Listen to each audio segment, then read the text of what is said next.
Yes, everybody, welcome back to TarHeelIllustrated.com. Or, of course, if you are watching on our growing YouTube channel, Tar Heel Illustrated, I'm THI staff writer Jacob Turner. And joining me from the Smith Center, and don't exit this video, guys, I promise this is a football video, our very own publisher, Andrew Jones. A few people were probably getting ready to click off when they saw you at the basketball video. Like, did I click the wrong video? But no, this is a UNC football. This is UNC football-related podcast, obviously following the UNC basketball game in Chapel Hill, which is where AJ is at right now. Announced right around the halftime point, I think it was around 1:50, 2 o'clock, UNC football announced that Chizik and Charlton Warren have both been hired by the university. Chizik will serve as the assistant head coach for defense, fancy word for defensive coordinator. Charlton Warren also coming back as the co-defensive coordinator and defensive backs coach for the Tar Heels. Both of those guys have coached at Carolina before under Larry Fedora in the 2015-2016 seasons. AJ, I've got some statements from Carolina on both the guys. I'm going to read those real quick before I kick it to you. First one starting with Chizik. Gene is one of college football's greatest defensive minds, and we're excited that he's returning to lead our unit. He spent the last 5 years in the media studying college football. So like me, he's had a chance to look at a number of different schemes while staying on top of how the game has evolved over the last few years. Gene has been approached a number of times for head coach or defensive coordinator jobs during that time, but decided this was the best opportunity at the right time for him. Gene is also very familiar with our current staff, having coached with Tommy Thigpen, Tim Cross, and Larry Porter, and having relationships with a number of our other coaches. He also has experience recruiting in our footprint, so we expect our success in that area to continue. Real quickly, a statement from Mack Brown on Charlton Warren. Charlton has a wealth of experience at a number of top programs around the country, has recruited at a high level, and with his previous experience in Chapel Hill and working with Gene, I expect him to be a great fit with our staff. His work in the secondary has been very impressive throughout his career, and I'm excited to see what he can do with the talented players we have both on the current roster and coming in. We can't wait for both Gene and Charlton, to get to Chapel Hill and get started. So, AJ, these are obviously two guys you covered in your time working for Tar Heel Illustrated and whatnot. Like I said, both those guys were 2015-2016 season under Larry Fedora. I mean, for me, I like the hires, in my personal opinion. I know we're not asking opinions yet, but AJ, dive into what, these two guys are like. And do you think this is a positive hire for the Tar Heels? Because I think these two guys, when you look at it, make a lot of sense. One of the things that I recall vividly, and as much as anything else about the Gene Chizik 2-year era here at Chapel Hill, was how much he emphasized not giving up catastrophics. I covered stuff for a long time before he arrived here. I never heard defensive coaches talk about catastrophics as often as he said the word catastrophics. And there was such an emphasis placed on not giving up catastrophics, meaning big plays. And people criticized at times. They were sort of a bend but don't break defense. They gave up yards at times, and they would get stout as the team got closer to the end zone. And a lot of fans are always going to find stuff to pick at. But the improvement that he made immediately from the defense from 2014, which was a 6-7 team that got blown out by Rutgers in the bowl game up in Detroit, to the very next year where the club won 11 games. They won 11 straight in season, which is the only time North Carolina's ever won 11 straight games in the same season, by the way, played for the ACC championship. They struggled defensively in the last 2 games against Clemson, and they had that mess against Baylor.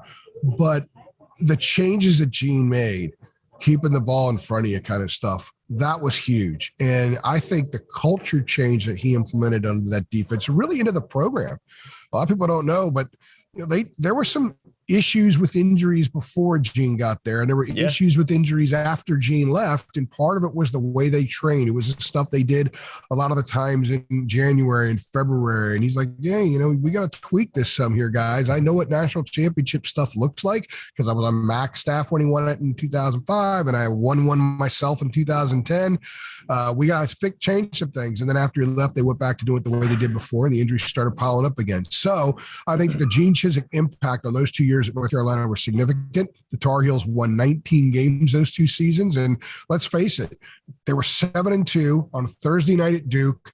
They were in position. If they win that game, they end up going back to the ACC championship game. And maybe Mack Brown never returned because the Fedora era is different. Who the heck knows? But that club kind of fell apart a little bit. And it wasn't because of defense. It just kind of went off the rails a little bit in myriad ways, and Gene left.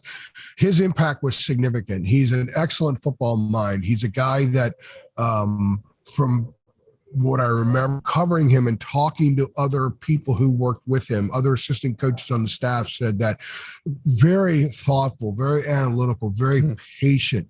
The kind, not a coach who's going to just, implode on bad things. He kind of has a vision down the road of where things need to get, and he's very patient in getting there and the process in getting there. Not a lot of coaches are great with the process, and I think Mac Brown is excellent with the process. He has a big vision, a big picture vision, and I think that this is why this meshes really well. They were together in Texas and they won a title. And then Chizik went to Iowa State and had immediate success, and then enough success that he jumped into Auburn, became Cam Newton, in part because Gene Chizik gave him that opportunity and showed the world, hey, this is what this guy can do. So I think this is a really good hire, and it is a clear departure, in my opinion, from the way they did things before. They may not run a dramatically different scheme, but I think elements of the scheme will change. And let's also remember, too, and Carolina fans who have been around long enough and remember that 4-2-5 that Larry brought from Southern Miss that did not work. Yeah. Remember the East Carolina game when they gave up 700 yards and they gave up 70 points and 39 first downs? I remember watching that game from the press box and tracking it on my notepad, that there were a significant number of snaps that day in which Carolina had more guys on the field who weighed less than 200 pounds than weighed more than 200 pounds. They had to scrap the 4-2-5. It wasn't working at the P5 level, even though it worked fine in Conference USA. Well, what they're doing now is I think that they're going back to a little bit more conventional, but with the things that Gene has learned and will implement. And I think we'll see the dividends pay off pretty quickly. It was a significant jump right away from 4-2-5 to Chizik's defense. And I think from Bateman's defense with the hybrid stuff, it will change enough, and we'll see that difference on the field next year under Gene Chizik.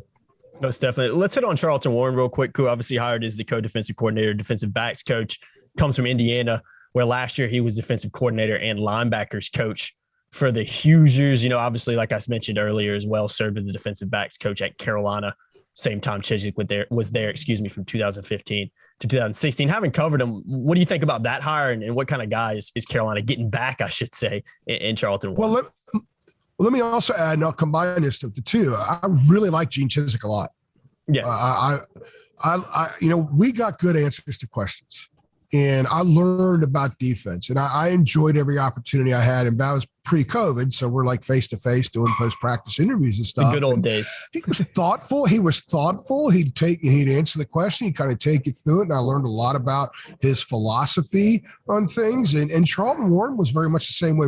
Really, really likable guy.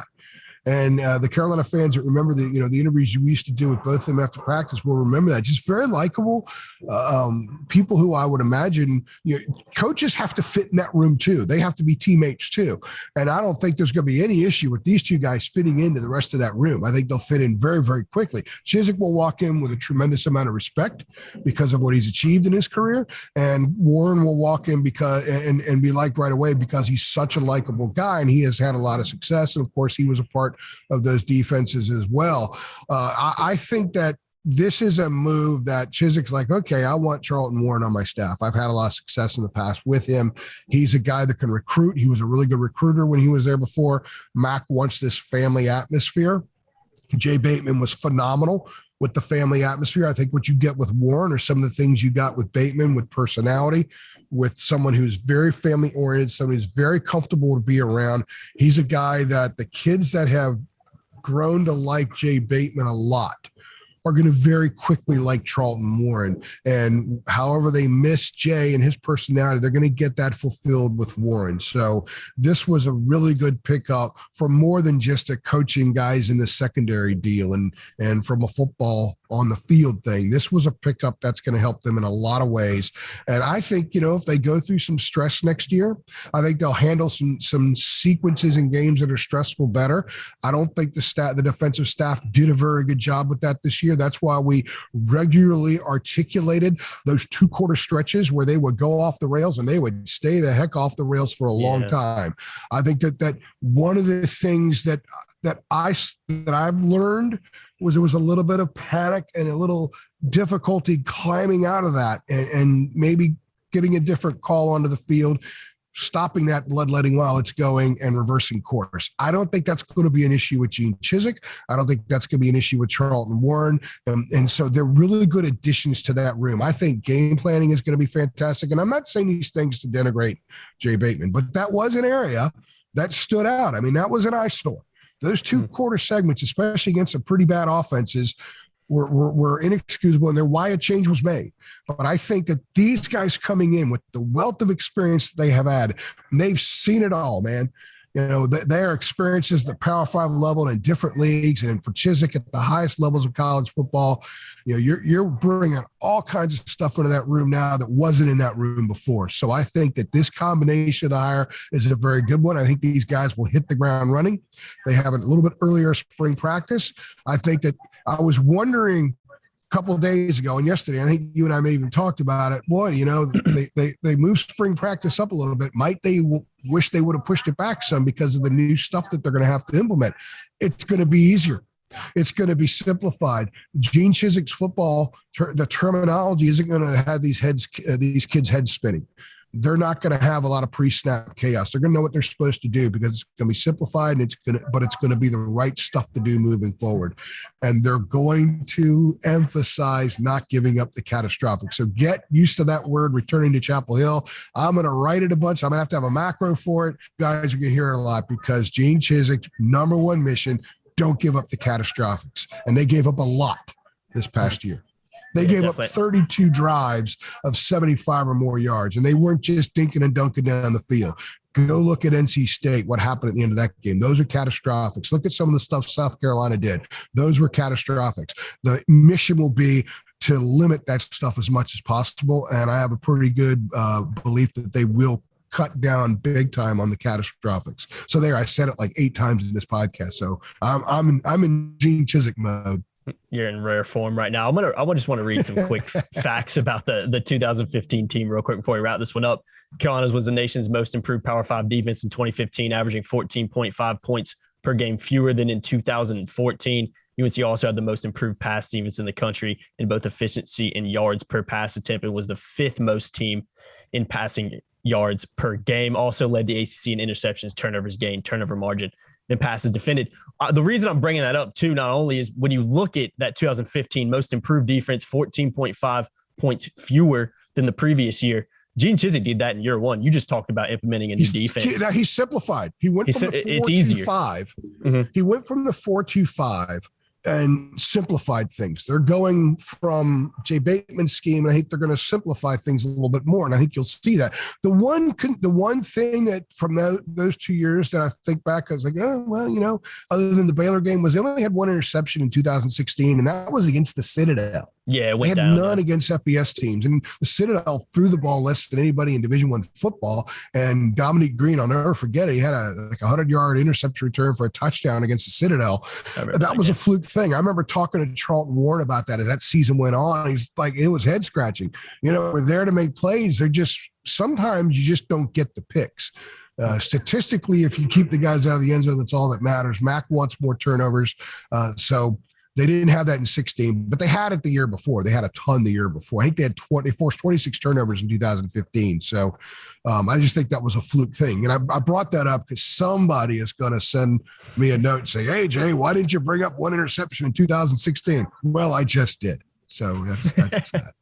Yeah, we spent a couple minutes before we got on fact checking that as well too. So we were hustling for you guys to make sure that. Yeah, so I thought I remembered it, and and I was like, yeah, and I remember the one against the Citadel because I remember tweeting that out, and people like it was one of those tweets that there's like 50 threads and 50 replies, and people are being snarky as hell, and because I guess one interception in this season is going to invoke a little bit of snark. Yeah, I would think, especially when it's against the Citadel. Exactly. Yeah, it's not great, but yeah, I think Gene Chizik and Charlton Warren come back in are good hires for the program. You can see why Mac Brown's is making them. I think it makes sense in a lot of different ways. This is a great fit. This is a great fit from a football perspective. This is a great fit from a worldly of understanding the sport. And like Chizik going out and seeing a bunch of stuff. And this is a great fit for the culture that Mac wants in this program. And I think that they're trying to, enhance the culture that they have right now even more. Mm-hmm. Yeah. Both, not to mention both coaches have obviously been here, know the area, know the recruiting footprint. Like Matt and Chizik liked this area. By the way, let me throw this one other thing in too. I think it was 2018. The old day camps that they had, that they have the football program. So there's day camps in June for the high school prospects. I used to cover a lot of those. Well, still do. We weren't allowed at all of them this year, but I was at one of them and they were having it inside Kenan Stadium because they were building the practice facility. And I'll never forget walking along in front of the blue zone. There's this guy sitting down in the blue zone with back up against the wall, and I'm walking by and I do a double take, a triple take. It's Gene Chizik. I'm like, Coach, what's up? And I went over and talked to him for about 10 minutes, and his kid was there. And, one of the reasons he got out of coaching was because he wanted to watch his kid play high school football, and I think his son went on to play at Furman. So he was there, and he's like, I love Chapel Hill. Still had a good relationship with Larry and all that kind of stuff. He said loves Chapel Hill. Well, I talked to somebody in the media today before the game started when we kind of knew this was going to happen. He said, well, maybe Gene will buy a house in Chapel Hill. Yeah, I've seen a lot of talk about that on Twitter from Carolina fans. Like maybe he'll Chapel Hill so much. Maybe buy a house this time. Yeah, you gotta love it. And like you said, I think a lot of the reasons for him never officially like buying a house up here is because his kids were going to school where they're originally I think he just had a short-term plan. I think he came in with a Mr. Fix-It thing, and he fixed it, he left, and then it fell apart again. So got in, got out, did like you said, a pretty damn good job in his 2 seasons in Chapel Hill. 19 wins in 2 years. 19 wins in 2 years. Not bad, right? Not bad. So Gene Chizik, Charlton Warren, both returning to Carolina, new hires for the Tar Heels. Gene Chizik, assistant head coach for defense. Charlton Warren, co-defensive coordinator and defensive backs coach for the Tar Heels. That's going to do it for us, AJ. I'm going to let you run. You got basketball work to do, man, and football work. I've got a crap load I got a ton of work to do today. Hey, it's only 4:45, so, not too bad. Today will end. Today, yeah, I'll get it done before midnight. Man, that's good. That's impressive. It's the grind, man. That's what it is right now. The football basketball overlap is not over. My wife, this is one of those days where my wife really hates my job. Yeah. Oh well. Or loves it. Maybe she secretly loves it because that's true. She's like, she's not to deal with there, it. But I'm not there. Yeah. Yeah. It's probably the latter more than you think. I wouldn't be surprised. The last week wasn't bad. I was going in Charlotte, Massachusetts, and Indiana, and rarely ever home. So I gave her a break there. I love it, man. We'll let you run. We'll let you get to it so you can beat that midnight deadline you're setting yourself on. I've been Jacob Turner. He's been Andrew Jones. Make sure you like, share, subscribe, hit the notification bell. And if you're excited about this hire, if you like this hire from Mack Brown and his staff, go ahead and give this video a thumbs up. And if you are a premium member at TarHeelIllustrated.com, link in the description below, you can head on over there and get involved in the forums we'll have up about this hire for this podcast as well. Thanks for watching, guys, as always, and we'll see you in the next one. Thanks.